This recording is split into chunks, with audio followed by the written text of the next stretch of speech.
తెలంగాణ రాష్ట్రం బీజేపీ అధ్యక్షుడు రామచంద్రరావును పోలీసులు అరెస్ట్ చేశారు. కామారెడ్డి బాన్సువాడలకు వెళ్లేందుకు ఆయన ప్రయత్నించడంతో తారకరత్నలోని ఆయన నివాసం వద్ద పోలీసులు అరెస్ట్ చేసి పోలీస్ స్టేషన్కు తరలించారు. రామచంద్రరావు నివాసం వద్ద భారీగా పోలీసులను మోహరించారు. రామచంద్రరావును అరెస్టు చేసిన సమయంలో పోలీసులు బీజేపీ కార్యకర్తల మధ్య తోపులాట జరిగింది. కామారెడ్డి జిల్లా బాన్సువాడలో రెండు వర్గాల మధ్య ఇటీవల ఘర్షణ జరిగిన నేపథ్యంలో అక్కడకు వెళ్లేందుకు రామచంద్రరావు సిద్ధమయ్యారు. అదే సమయంలో కామారెడ్డిలో బీజేపీ ఎమ్మెల్యే కాటిపల్లి వెంకటరమణారెడ్డి ఇంటిపై కాంగ్రెస్ వారు దాడికి పాల్పడ్డారని ఆరోపిస్తూ అక్కడికి కూడా వెళ్లాలని నిర్ణయించుకున్నారు.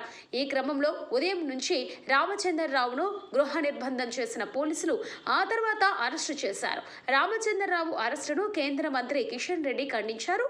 బాన్సువాడ కామారెడ్డిలకు ఆయన వెళ్లకుండా అడ్డుకోవడం దారుణమని అన్నారు. కామారెడ్డిలో ఎమ్మెల్యే ఇంటిపై దాడి జరిగిందని, ఇది ఆందోళనకరమని ఆయన అన్నారు. తెలంగాణలో ప్రజాస్వామ్యాన్ని కూనీ చేస్తున్నారని ఆగ్రహం వ్యక్తం చేశారు. కామారెడ్డిలో గెలిచినందుకు కుకట్పల్లి వెంకటరమణారెడ్డిపై కక్ష సాధింపు చర్యలకు పాల్పడుతున్నారని ఆరోపించారు. రేవంత్ రెడ్డి ప్రభుత్వం ప్రతీకార రాజకీయాలకు పాల్పడడం సరికాదని అన్నారు.